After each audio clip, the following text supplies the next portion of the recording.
discuss Faraday's second law, experiment 2. These are two coils, C1 and C2. So in the figure, the bar magnet is replaced by second coil C2. Student, Faraday's first law में हमने क्या देखा था? हम किसको pull away and inside the coil लेके जा रहे थे? बार मैग्नेट को. अब हमने बार मैग्नेट को रिप्लेस कर दिया है और उसकी जगह क्या रख दी है? Current carrying coil.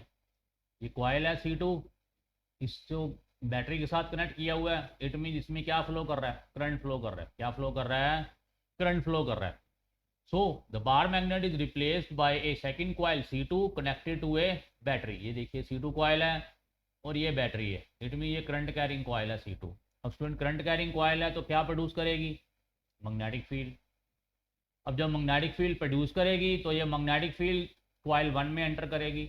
और अगर यह मैग्नेटिक फील्ड कॉइल 1 में एंटर करेगी और मैग्नेटिक फील्ड चेंज होगी तो स्टूडेंट इस गैल्वेनोमीटर में क्या प्रोड्यूस होगा? डिफ्लेक्शन. डिफ्लेक्शन मींस इस कॉइल C1 में भी क्या प्रोड्यूस हो गया? Induce current. जबकि इस कॉइल C1 को हमने किसी बैटरी के साथ कनेक्ट नहीं किया हुआ, उसके बावजूद C1 कॉइल में क्या प्रोड्यूस हो गया? ध्यान से देखिए, करंट प्रोड्यूस हो गया.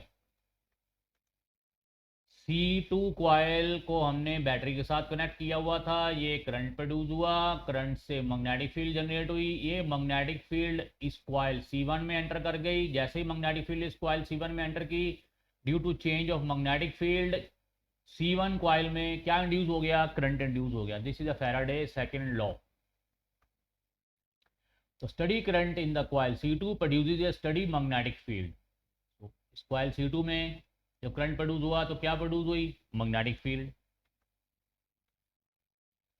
As coil C2 is move towards the coil C1. मैंने कहा था मैग्नेटिक फील्ड चेंज होनी चाहिए. अगर इसको हमने ऐसे स्टैटिक रखा है, वेलोसिटी 0 है, तो स्टूडेंट मैग्नेटिक फील्ड तो प्रोड्यूस होगी, इसके अंदर एंटर भी करेगी, लेकिन वो मैग्नेटिक फील्ड चेंज नहीं होगी. No change in magnetic field. No change in magnetic field.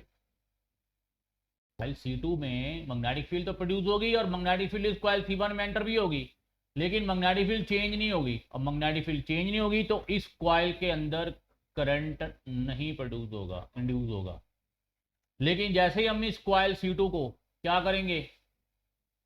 Move करेंगे with some velocity v for example, तो स्टूडेंट ये जो मैग्नेटिक फील्ड है इसकी स्ट्रेंथ क्या होगी?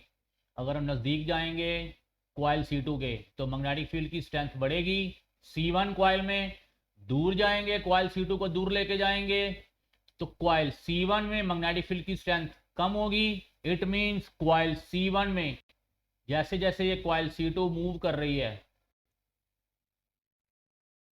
टुवर्ड्स और away from the coil C1, इसमें जो मैग्नेटिक फील्ड की स्ट्रेंथ है वो क्या कर रही है? चेंज कर रही है. बिकॉज नंबर ऑफ लाइंस हैं, अगर पास लेके जाएंगे तो बढ़ जाएंगी कॉइल C1 में, अगर दूर लेके जाएंगे C2 कॉइल को तो जो इसके नंबर ऑफ लाइंस हैं C1 कॉइल में वो कम हो जाएंगी. इट मींस इस C1 कॉइल में मैग्नेटिक फील्ड की स्ट्रेंथ क्या हो रही है? चेंज. और जब मैग्नेटिक फील्ड की स्ट्रेंथ चेंज होगी तभी इंड्यूस करंट पैदा होगा. So as coil C2 is move towards the coil C1, the galvanometer shows deflection. अगर ये कॉइल C2 रेस्ट पे थी तो no induced current. So as the coil C2 is moved toward the coil C1, galvanometer shows deflection, which indicates that current is induced inside the coil C1. So this indicates that electric current is induced in the coil C1. So when C2 is moved away, again galvanometer shows deflection, but in this time current तो induce होगा, लेकिन कौन सी direction में? Opposite direction में. और deflection तब तक होती रहेगी जब तक कॉइल C2 किस में रहेगी? मोशन में. कॉइल C2 अगर रेस्ट पे आ गई, deflection 0 means induce current 0. When the coil C2 is held fixed, C2 fixed हो गई, अब C1 मूव कर रही है तो भी सेम इफेक्ट्स देखोगे आप, मतलब चेंज होना चाहिए.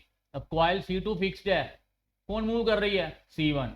C1 पास आएगी C2 के तो मैग्नेटिक फील्ड की स्ट्रेंथ बढ़ जाएगी, इंड्यूस करंट पैदा हो जाएगा, स्ट्रॉन्ग इंड्यूस करंट पैदा हो जाएगा. और कॉइल C1 अगर दूर जाएगी, मैग्नेटिक फील्ड की स्ट्रेंथ C1 कॉइल में कम हो जाएगी, इंड्यूस करंट की स्ट्रेंथ कम हो जाएगी. मींस सॉरी मैग्नेटिक फील्ड की स्ट्रेंथ कम हो जाएगी, अगेन इंड्यूस करंट पैदा होगा, but in opposite direction. So the above two experiment involve relative motion between a magnet and coil and between two coils. तो दोनों experiments Faraday first law and Faraday second law से क्या result निकला? There is a relative motion. Relative motion होनी चाहिए किसके बीच में? Magnet and coil के बीच में या दो कॉइल्स के बीच में. मींस मैग्नेटिक फील्ड चेंज होनी चाहिए. ठीक है स्टूडेंट, तभी इंड्यूस करंट पैदा होगा, अदरवाइज इंड्यूस करंट नहीं पैदा होगा. एक्सपेरिमेंट 3 आ गया. Figure shows two coil C1 and C2 are held stationary. ये दोनों कॉइल्स के हैं? स्टेशनरी हैं. एक कॉइल को हमने वोल्टेज से कनेक्ट किया हुआ है, दूसरे को गैल्वेनोमीटर से कनेक्ट किया हुआ है. C1 is connected to galvanometer G and C2 is connected to a battery through a tapping key K.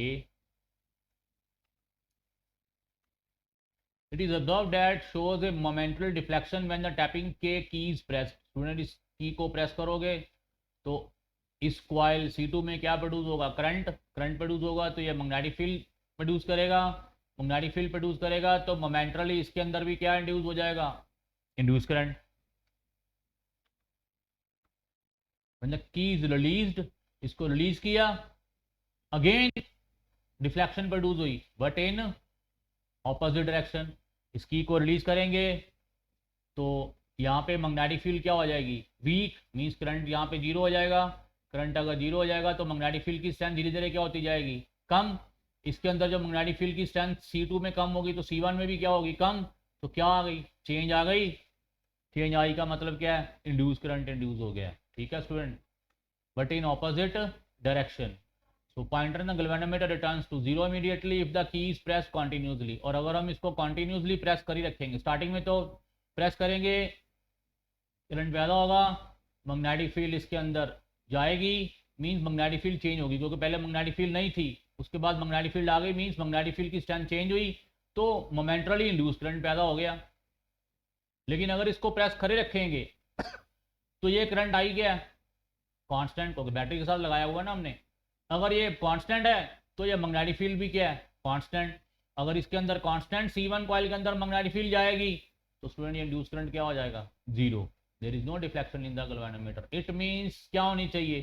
Change होनी चाहिए. मतलब की को हमने क्या करना है?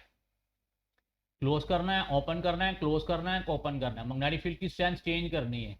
C2 में मैग्नेटिक फील्ड की स्ट्रेंथ चेंज होगी तभी C1 में मैग्नेटिक फील्ड की स्ट्रेंथ चेंज होगी तभी C1 कॉइल में इंड्यूस करंट प्रोड्यूस होगा. Otherwise no deflection in the galvanometer. So it is observed that deflection increases dramatically when an iron rod is inserted into the coils along their axis. अब कह रहा है कि for example हमने एक iron rod insert कर दी. ऐसे हमने आयरन रॉड इंसर्ट की, डिफ्लेक्शन बढ़ गई. इट मीन्स इंड्यूस करंट क्या हो गया? बढ़ गया. It means iron rod insert करने से मैग्नेटिक फील्ड की स्ट्रेंथ क्या होगी? बढ़ गई. मैग्नेटिक फील्ड की स्ट्रेंथ बढ़ गई तो इंड्यूस करंट भी क्या हो गया? बढ़ गया. इट मीन्स जो इंड्यूस करंट प्रोड्यूस हो रहा है कॉइल C1 में वो किसके ऊपर डिपेंड कर रहा है? मैग्नेटिक फील्ड के ऊपर डिपेंड तो कर ही रहा है. चेंज इन मैग्नेटिक फील्ड के ऊपर तो डिपेंड कर ही रहा है. वो चेंज हो कैसे रही है? लार्ज चेंज हो रही है कि स्मॉल चेंज हो रही है? अगर लार्ज चेंज हो रही है तो उसमें डिफ्लेक्शन भी क्या होगी? इंक्रीज. अगर strength of magnetic field increase होगी तो भी डिफ्लेक्शन क्या होगी? Increase. It means relative motion के ऊपर डिपेंड कर रहा है. अगर रिलेटिव मोशन फास्ट होगी तो इंड्यूस करंट की स्ट्रेंथ ज्यादा होगी. अगर रिलेटिव मोशन स्लो होगी दोनों कॉइल्स के बीच में तो इंड्यूस करंट की डायरेक्शन, इंड्यूस करंट का मैग्नीट्यूड कम होगा. और अगर मैग्नेटिक फील्ड की स्ट्रेंथ हम स्ट्रॉन्ग करेंगे तो इंड्यूस करंट का मैग्नीट्यूड क्या होगा? लार्ज होगा. So Faraday experiment shows that an electric current is produced in the wire loop only when magnetic field at the loop is, important word, changing magnetic field produces an electric field. okay हो गया student? Electric field produce in this way is called induced electric field. और जो electric field produce हुई है, electric current produce हुआ है, उसको क्या बोलेंगे? Induced electric field. And this phenomenon is called electromagnetic induction. इसको क्या बोलेंगे? Electromagnetic induction. So MCQs, the induction of electric current is due to, मैंने कहा था relative motion between the coils, दोनों कॉइल्स के बीच में क्या होनी चाहिए, रिलेटिव मोशन। या एक फॉर एग्जांपल एक कॉइल मूव कर रही है, दूसरी स्टैटिक है, या ये वाली कॉइल मूव कर रही है, ये वाली रेस्ट पे है, या दोनों ही मूव कर रही हैं। ठीक है स्टूडेंट, दोनों मूव करेंगी तो भी इंड्यूस करंट प्रोड्यूस होगा, चेंज होना चाहिए बस। When an iron rod is inserted into the coils along their axis, the deflection, क्या होगा, डिफ्लेक्शन इंक्रीजेस, क्योंकि आयरन रॉड इंसर्ट करने से मैग्नीट्यूड ऑफ इलेक्ट्रिक फील्ड क्या हो जाएगी, बढ़ जाएगी, जिसके कारण इंड्यूस करंट क्या होगा, बढ़ जाएगा। Changing magnetic field produces N, क्या प्रोड्यूस करेगा, इंड्यूस्ड इलेक्ट्रिक फील्ड, क्या प्रोड्यूस करेगा, इंड्यूस्ड इलेक्ट्रिक फील्ड। और इस फिनोमेना को क्या बोलते हैं, electromagnetic induction. And next topic, student, magnetic flux. This we will discuss in next lecture. Thanks.